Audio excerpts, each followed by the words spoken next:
بسم الله وبه نستعين والصلاة والسلام على سيدنا ومولانا وطب قلوبنا بالقاسم محمد وعلى آل بيته الطيبين الطاهرين ومن والاهم بإحسان إلى يوم الدين. أمبال مشرف لا تفي لا جبوا أمبوفو نسلم يكفول إنه على كشنا كهنا كبركة أم الله تعالى دل على كوكا أني أو براجل نبو أم سجنك أو بسم الله كوكري أو كجم كمان دي حكم كنا لا نوي دين باروي دين بارومي يجمع كينا بقولي كسي أنكر مغوما أنك أنكر مغو بسم الله ولا سك بارو كني ويا دين يكون فنونا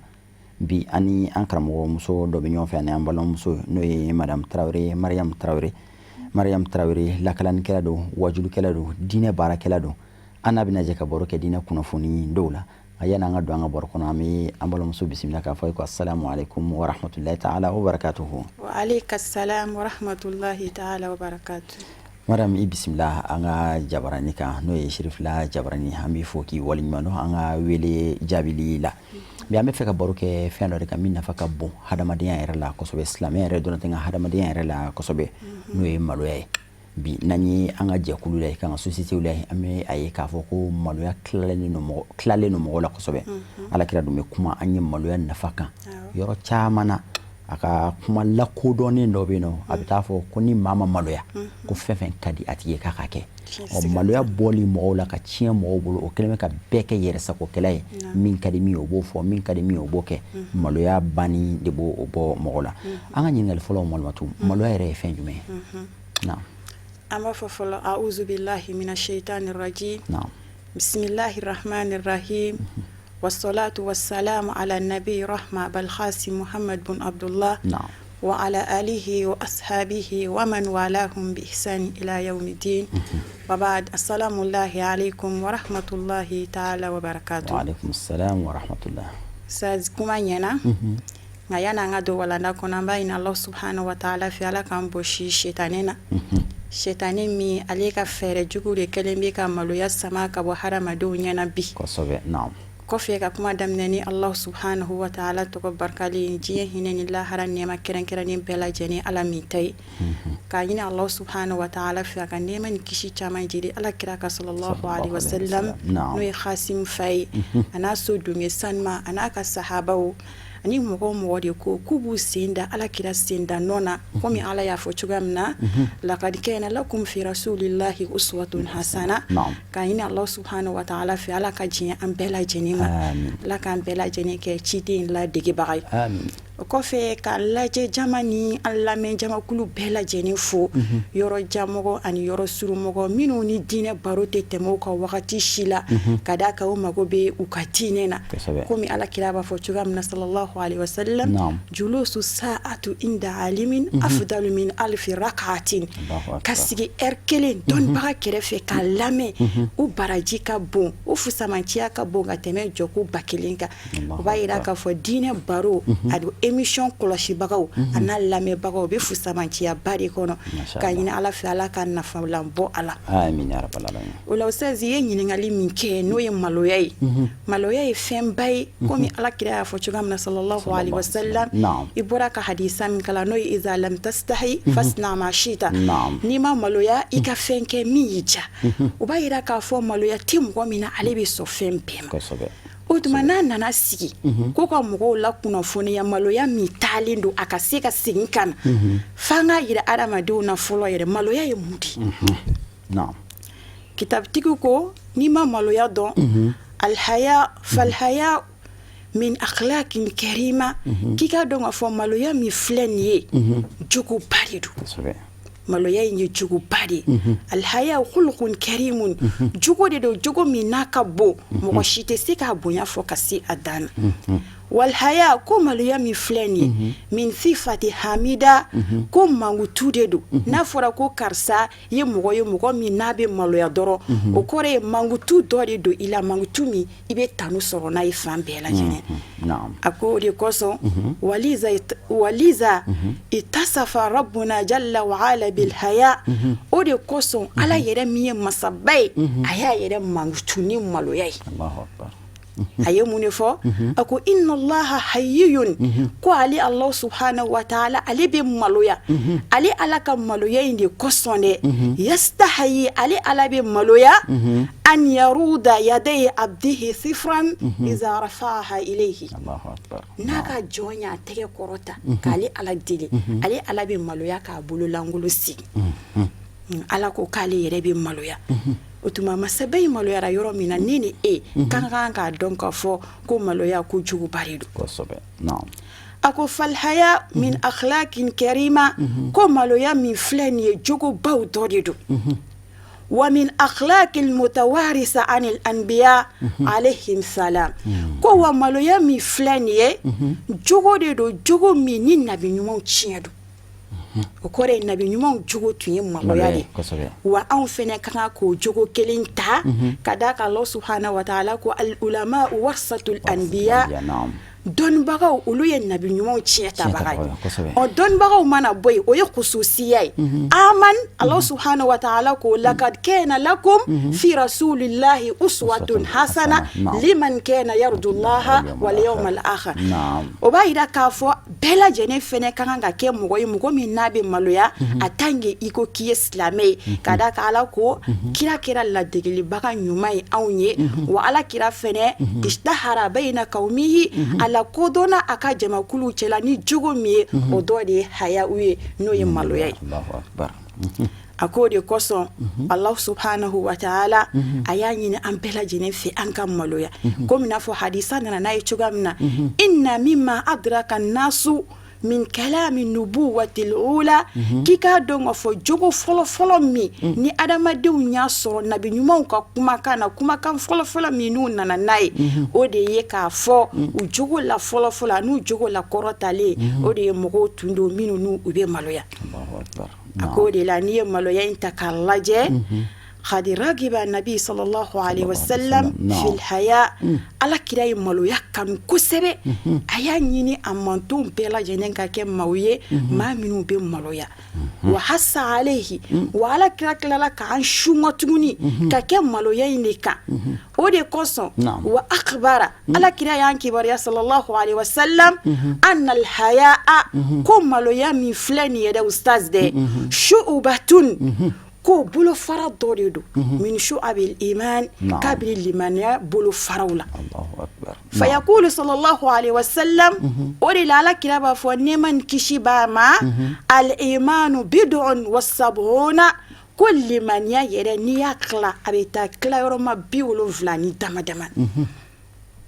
alaha ko mɛ limaniya a kumakan min ka bon n'a kumakan bɛɛ lajɛlen a bolofara min ka girin n'a bolofara bɛɛ lajɛlen qawlu la ilaha illallah o de ye ka seereya k'a fɔ tiɲɛ tiɲɛ na bato ma fosi de tɛ yen k'a bato bɛ nafa kɛ walima k'a kota bɛ tɔɔrɔ kɛ fo n'a kɛra Allah subhanahu wa ta'ala wa adnaha ko limaniya bɛɛ lajɛlen la fitinin dɛ imatatul ghaza ani tariqi o de i tɛmɛtɔ usaz i ko se tɛ ne ka sarakati bɔ se tɛ ye ka taa bɔ n balima dɔ ye a ka yɔrɔ janya kama se tɛ ye ka mɔgɔ dɔ ka kalansara sara muso dɔ b'an ka kin na a cɛ fatulen don fɛn tɛ n bolo k'a dɛmɛ silamɛya baara dɔ wulilen don a ka di n ka nafolo kɛ k'a dɛmɛ se tɛ ye mɛ Ala kira ko i ka limaniya dɛ Ala m'i langolo to hali tɛmɛtɔ ka gabakurun dɔ ta ka bɔ sira sanfɛ walima i ye ŋɔni dɔ ye a kana silamɛ ɲuman dɔ sen sɔgɔ k'o ta ka bɔ yen nɔ i bɛ ŋaniya min siri Ala ɲini ta a kana kɛ tɔɔrɔ ye ka se dɔ ma k'o ye limaniya bolofara bɛɛ lajɛlen la fitinin o limaniya min n'an bɔra k'a f'i ɲɛna k'a bɛ taa se bolofara 70 ni dɔ la Ala kira ko sallallahu alaihi wasallam wal haya'u ko maloya min filɛ nin ye dɛ shu'batun k'o ye bolofara dɔ de ye min shu'abil iman limaniya bolofaraw la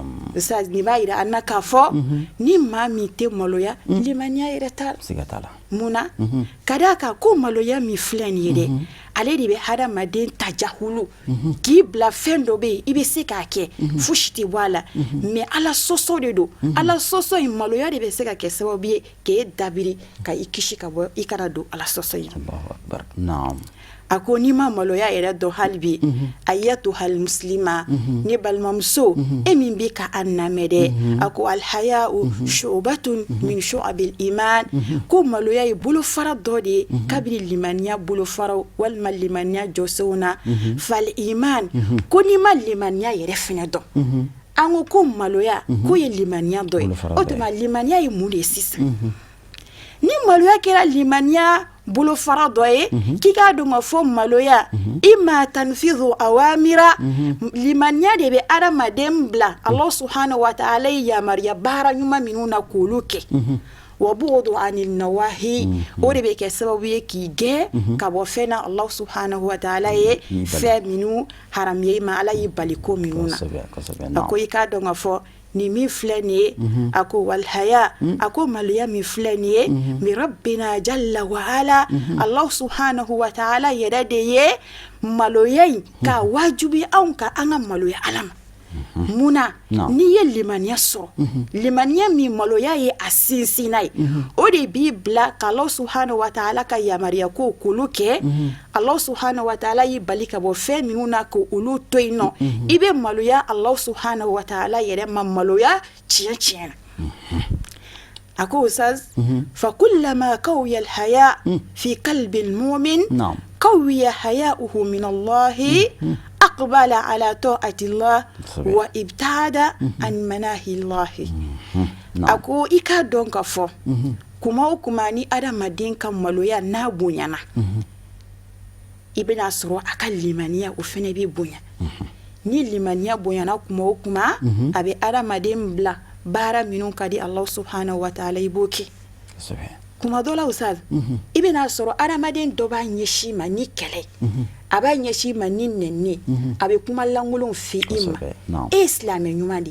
i tɛ kɛlɛ in sama ka taara ma i tɛ nɛnni i t'i ta juru sara la walima n'a ye datigɛndala k'i la i t'i datigɛ a la e bɛ se k'a ɲɔgɔnna kɛ o mais munna i t'a kɛ e bɛ maloya k'a fɔ ni ne ye nin kɛ nin ye lebu de ye n ka diinɛ mun de y'i sama ka bɔ a la sisan maloya o maloya ye dɛ k'o sinsinna ye limaniya de komi Allah subhanahu wa ta'ala b'a fɔ cogoya min na wa iza khatabahum jahilun qalu salama i bɛna sɔrɔ ni limaniyara maloya min b'i la kodɔnbaliw n'u ye kolankolon ta k'i sɛgɛrɛ e b'a fɔ anw bɛ kisi de ɲini ne bɛ ala ka kisi de fɛ n bɛ silamɛya min kɔnɔ n bɛ diinɛ min na o bɛ ne bali ka bɔ nin ma e bɛ kisi de ta ka a tigilamɔgɔ sɛgɛrɛ a ko i k'a dɔn ka fɔ maloya min filɛ nin ye o ye jɔyɔrɔba de ye a ko de la alhaya o yahmilul muslim a ko maloya in de bɛ adamaden bila ala tanfizi awamir Allah subhanahu wa ta'ala ka yamariya ko k'olu kɛ wa bu'du ama nahahu Allah anhu Allah subhanahu wa ta'ala y'a fataniya minnu ma a b'olu to yen ustaz an bɛɛ lajɛlen ɲɛ b'a la sisan maloya talen do ka bɔ hadamadenw na mun de y'a sinsin limaniya tanya mun de y'a sinsin n mago tɛ ko la o de y'a sinsin mais hadamaden n'i bɛ maloya i b'a dɔn ka fɔ n bɛ ka ala min kota n bɛ ala in de ka nɛɛma kɔnɔ n bɛ ala in de ka sutura kɔnɔ n bɛ ala in de ka bonya kɔnɔna na n bɛ ka nin min kɛ n bɛ Allah subhanahu wa ta'ala ka funu de sɔrɔ a la maloya n'o sabatirila dɔrɔn o de bɛ adamaden sama ka bɔ nin kelen kelenna bɛɛ lajɛlen na k'i bila Allah subhanahu wa ta'ala ka yamariya ko kɛli la o de la alakira b'a fɔ a ka hadisa la sallallahu alaihi wasallam a ko kullu ummatin mu'afa illa al-mujahirin wa zukira sallallahu alaihi wasallam ana min al-mujaharati alakira ko manton bɛɛ lafiyalen do o kɔrɔ ye mun ye Allah subhanahu wa ta'ala bɛ adamaden bɛɛ lajɛlen sutura ka bɛɛ lajɛlen ka jurumu yafa n'a jara ye ka yafa maa min ma fo n'a kɛra mɔgɔ jumɛn ye minnu bɛ ala kota kɛ an mago t'a la panparapa k'a da kɛnɛ kan n mago t'a la ni mɔgɔw ye lebu n'a ye a ka fosi tɛ a la mun de kosɔn o bɛna sabati hadamaden na wagati jumɛn de la komi alakira b'a fɔ sallallahu alaihi wasallam inna minal mujaharati ka ala kota bangi ko ni mo dɔnɛ an ya'mala rajulun i bɛna sɔrɔ adamaden i bɛ baara dɔ kɛ bilayli su kɔnɔ i bɛ ala kota dɔ kɛ a bɛ se ka kɛ suyani ye a ka hakɛ to a bɛ se ka kɛ jɛnɛya yɛrɛ n'o ye kota ye i b'o kɛ su kɔnɔ ala bɛ su kɛ k'i sutura komi ala subhanahu wa ta'ala y'a fɔ cogoya min na waja'alna laylan libasa ale ala subhanahu wa ta'ala ye su kɛ sutura de ye hadamaden i b'i dogo su dibi in kɔnɔ k'ala sɔsɔ a b'i sutura a dɔw yɛrɛ b'u dogo su dibi in kɔnɔ ustaz fɛnɛ fila de don hizbullah wa hizbu shaitan dɔw fɛnɛ b'u dogo su dibi in kɔnɔ k'ala ɲini n'a ye k'aw yɛrɛ sutura ka bɔ riyaw ma mɔgɔw ka n'u ye ka fɔ karisa bɛ nafila caman seli a bɛ kuranɛ kalan caman kɛ a bɛ zikuru caman kɛ o yɛrɛ yiranciya in kama dɔw fɛnɛ ye su ta ka kɛ sutura ye u bɛ ala bato a kɔnɔ komi n'a fɔ dɔw fɛnɛ ye su in ta k'a kɛ sutura ye ka ala sɔsɔ a kɔnɔ o tuma i bɛ ala sɔsɔ su kɔnɔ ala b'i sutura fa yusbihu i bɛ dugu jɛ ka sɔrɔ i suturalen yɛrɛ don koyi mɛ ni dugu jɛra dɛ ustaz maloya taaɲa kɔsɔn cɛ in bɛ taa sigi gɛrɛn na ten ɲɔgɔn fɛ walima muso in bɛ taa sigi a muso ɲɔgɔn fɛ a b'a fɔ ya fulan karisa amiltu barihata keza wa keza suro ni ye nin ala kota in kɛ n ye nin ala kota in fɛnɛ kɛ a bɛ ala kota in a yɛrɛ b'a baro bɔ ala kira ko amsa yasturuhu rabbu a ye dugu jɛ ka sɔrɔ Allah subhanahu wa ta'ala ye a sutura a ka ala sɔsɔ in kan wa asbaha yahtiku sitrallahi alayhi nka dugu jɛlen dɛ ale yɛrɛ fɛnɛ taara sigi ka sutura birifani fara ka bɔ a yɛrɛ kan k'a yɛrɛ lebu ala ka sutura malobaliya kosɔn a ka hakɛ to o de la n'a fɔra i ma dɔrɔn k'i malo ka dɔgɔ kojugu bɛɛ lajɛlen sɔrɔlen do ye ka d'a kan n'a fɔra ko karisa tɛ maloya a bɛ sɔn suyani ma a bɛ sɔn zonya ma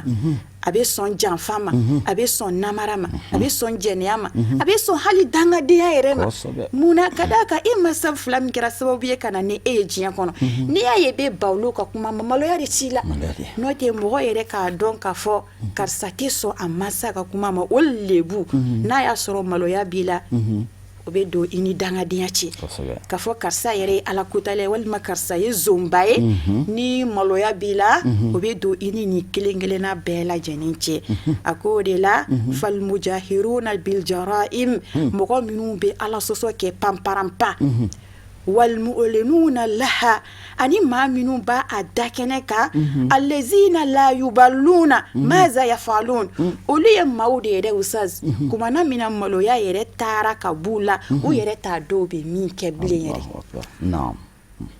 wala yastahyuna min Allah uti maloya Allah subhanahu wa ta'ala ma wala yastahyuna min ibadillah uti maloya ala ka jawma an yarahum nasa mogo ko luye wa hum ala khairin aw sharrin ubi ka here bara de kew walma ubi ka toro bara de kew o koro ubi bara nyuma de la walma ubi bara jugu de la ni mogo ye olu ye ni fefena la yubalun ata bolu o mago tala kadaka maloya taara kabula o kɛra maaw ye minnu ti maloya hukumu kɔnɔna a ko kullu indahum sawa a bɛɛ lajɛlen de ka ka olu ye koyi لأن الخلب إذا ضعف الحياء منه لا يبالي بما عمل خيرا كان أم شرا مسازياي ni maloya lanfura hadamaden na wagati o wagati a tigi yɛrɛ t'a dɔn ale bɛ ka baara min kɛ nin ye ɲuman ye walima nin ye juguman ye ale yɛrɛ t'a dɔn mais a bɛ mun de kɛ ya amal ma tahwahu nafsuhu fɛn o fɛn mana ale ja kɔni ale b'o o de kɛ walaw kana zalika amama nasu ala niyatan hal n'o kɛra mɔgɔw de ɲana walaw kana zalika amama nasu ala niyatan hal n'a y'a sɔrɔ mɔgɔw ɲana o ye maloya ko de ale b'o kɛ sabu a ka di ale ni ye ale bɛ tugu a ni dingɛ de kɔ ka taa sɔrɔ ni min dun filɛ nin ye inna nafsa la amarati bisu illa man rahima rabbi k'i k'a dɔn k'a fɔ hadamaden ni dun t'a yamaruya fosi la fo n'a kɛra juguman ye fo ni ala hinɛna maa minnu na an b'a ɲini Allah subhanahu wa ta'ala fɛ ala ka hinɛ na k'a fara o maa ninnu kan a ko alhaya minhu kad fuqida min qalbihi fala hisasan indahu a ko i k'a dɔn k'a fɔ ni maloya taara ka bɔ adamaden min na o tigilamɔgɔ yɛrɛ tɛ sɔmi sɔrɔ k'a fɔ n ka kan ka muri kɛ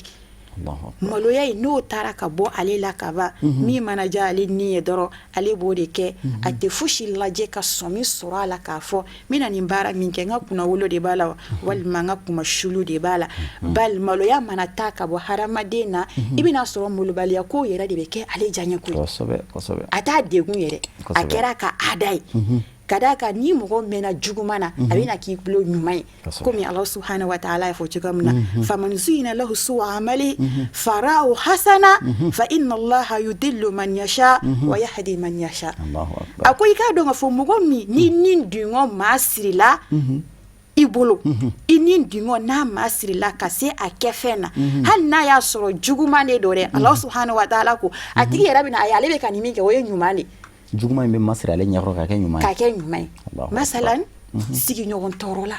du kɔnɔ i bɛna sɔrɔ kumana min na a bɛ tɔɲɔni kɛ daminɛ na a ka limaniya bɛ to k'a fɔ a ɲɛna i bɛ ka nin min kɛ a maɲi i bɛ ka nin min kɛ a maɲi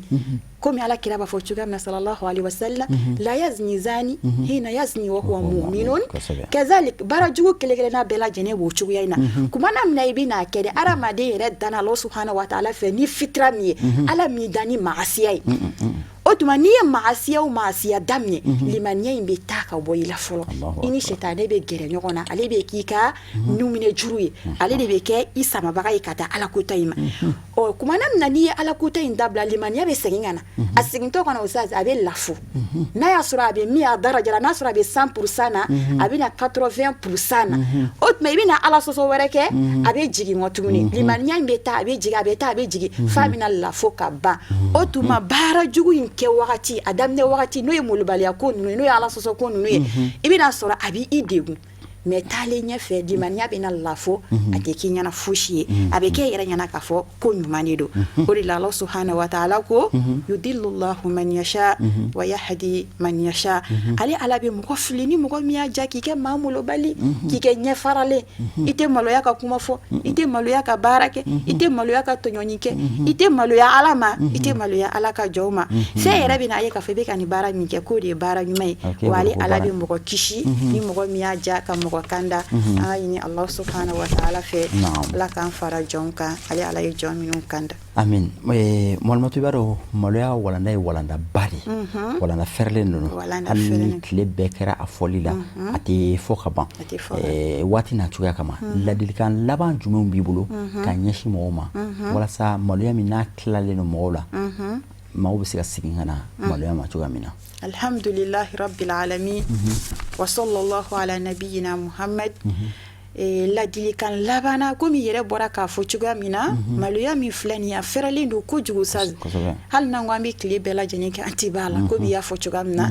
mais an kɔni k'a bila an kunna k'a fɔ maloya min filɛ nin ye sifatul anbiya nabi ɲumanw mankutu de don wa salihin maa ɲumanw mankutu fɛnɛ don wa shuhada shahidu siw fɛnɛ mankutu de don munna u ni bamuru bɛ bɔ ka taa jihadi kɛyɔrɔ la anw de y'an ka di rasulillah sallallahu alaihi wasallam k'a fɔ la ilaha illallah an b'a dɛmɛ an bɛ diinɛ kɔrɔta an bɛ darapo in kɔrɔta o tuma n'olu taara jɔ o kɛlɛ in kɛnɛ kan ka boli o ye maloya de o ye lebu de o kama maloya in o b'u ka limaniya sabati ka sinsin o ye jɔ o b'a yira k'a fɔ n'i ko la ilaha illallah muhammadu rasulullah i donna kulun dɔ de la i ye fini dɔ de don i kana fini min masalan n'i ye fini kala i bɛ borodew kala i bɛ masiriw kala wa silamɛ yɛrɛ masiri dɛ o ye maloya de an b'a ɲini ala fɛ ala k'an masiri ni maloya ye ladilikan labana n'a fɔra ko karisa bɛ maloya jogo min ni jogo min i b'o ye a tigi la o ye jogo 6 ye a ko innal haya hakikatuhu qiyamu bil wajib maloya tiɲɛ tiɲɛ yɛrɛ de ka jɔ ni sariya baaraw kɛli ala y'i bila fɛn minnu na k'olu kɛ a ye fataniya ka bɔ minnu ma ka olu to yen nɔ a ko alhayau la ya'ti illa bi khayri ala kira ko sallallahu alaihi wasallam nabiyul hikma nabiyur rahma shafi'ul muznibina ghadan طيب القلوب والدوائها ونور الأبصار والضيائها الله كلا صلى الله عليه وسلم صادق المصدوق أقول الحياة لا يأتي إلا بالخير كم لو يمي فلاني أتينا نفوشي جوما فنا كراني هيري نعم فما يتخلق به شخص مغشير ما لو يمي نده adamaden si ma maloya k'a ka taasira ye hatta yakunu ahsana nasa muruwatan fale de bɛna kɛ mɔgɔw la maa ɲuman ye maa farifoninen maa labilalen an ka hadamadenya ka bon ka tɛmɛ bɛɛ lajɛlen ta kan malatu yu hakɛ tan tigɛ kuma tigɛ waati n'a cogoya kama an bɛ fɛ ka duwawu k'an ye alhamdulillahi rabbil alamin an b'a ɲini Allah subhanahu wa ta'ala fɛ ala k'an fara jɔnw ka jɔn minnu bɛ maloya o la ka duwawu kɛ k'an karamɔgɔ fo Seydi Sharif Usman Madani Haidara k'a ɲini Allah subhanahu wa ta'ala fɛ sija ni kɛnɛya bɛ ala bolo ala k'a di an n'a ma Ustaz k'i yɛrɛ fo i ka cɛsiri n'i ka boliboli la k'a ɲini Allah subhanahu wa ta'ala fɛ ala k'an sabati ala ka baaraw sara ka arjina ye an b'a fɔ Allahumma inna na'uzu bika min fakrin illa ilayk ومن ذل إلى لك ومن خوف إلا منك وأعوذ بك أن أكون زرا أو أخشى الفجور وأعوذ بك أن أكون مغرورا وأعوذ بك من شماتة الأعداء وأدل الداء وغيبة الرجاء والزوال النعمة وفجهة النكمة اللهم صل سبحان ربك رب العزة أما يصفون والسلام على المرسلين والحمد لله رب العالمين ala ye hadamaden bɛɛ dan alal fitra ina fɔ mɔlɔmasu y'a fɔ cogo min na ka dan cogo ɲuman de la wa limane de ɲininen no danfɛn bɛɛ lajɛlen fɛ ala kira b'a fɔ an ye ko alhaya'u nizamul iman ni limaniya kɛra i n'a fɔ kɔlɔsi kisɛ k'a tonjuru o ye maloya de a b'i n'a fɔ n'i ye kɔlɔsi kisɛ bila ni juru t'a la k'a fara ɲɔgɔn kan kɔlɔsi kisɛ in bɛ yɛrɛkɛ limaniya fana tɛ se ka fara ɲɔgɔn kan yɔrɔ kelen na ni maloya tɛ ni maa min ma maloya dɔrɔn n'a fɔra ko karisa tɛ malo i n'a fɔ i y'a fɔ cogo min na o ko jugu bɛɛ lajɛlen b'a la o ko kiritigɛla dɔ de la cɛ dɔ de la ka taa n'a muso ye kiritigɛla fɛ k'a b'a furu sa kiritigɛla ko i b'a furu sa ka da kun mɛn a ko jogo 1000 b'ale muso la a ko jogo 1000 k'i bɛ se ka kelen bɛɛ fɔ ko n bɛ se ka kelen bɛɛ fɔ a ka cɛ ka jogo fɔlɔ min ni a y'a fɔ a muso la a ko muso in tɛ maloya kiritigɛla ko k'a to ten k'i ye kelen min fɔ k'o bɛ wasa kɛ ko n'i ye kelen fɔ ko jogo 1000 tɔ bɛɛ bɛ sɔrɔ a la ni maa ma malo kɔrɔ ko ni maa ma maloya ka ban n'a fɔra maa ma k'a tɛ maloya dɔrɔn jogo jugu bɛɛ lajɛlen dafara a tigi la an bɛ Alahu taala deli ala k'an kisi maloyabaliya ma an ka kɛ mɔgɔw ye minnu bɛ malo u somɔgɔw ma minnu bɛ malo u ka jɛkulu ma minnu bɛ malo ala ni alakira yɛrɛ fana ma wala n'a min fɔra an bɛ Alahu taala deli ala ka kɛ an nafalan ye an bɛ segin ka an ka mɔlimatu fo n'o ye madame Tarawele Mariam Tarawele a ka nin walanda nafama min na k'a di an bɛɛ lajɛlen ma ka segin k'aw yɛrɛ fana fo ka waleɲuman dɔn aw minnu ye jamukan in kanu aw minnu tun sigilen bɛ aw ka jabaraninw ɲɛma ka diinɛ baro la ni diinɛ baro tɛ tɛmɛ aw kan waati si la jamana in kɔnɔ ani jamana in kɔ kan an bɛ Alahu taala deli an ni aw ye ala ka jamukan nataw yira an ni aw bɛɛ lajɛlen na wa akhiru da'wana alhamdulillahi rabbil alamin wassalamu alaikum wa rahmatullahi ta'ala wa barakatuhu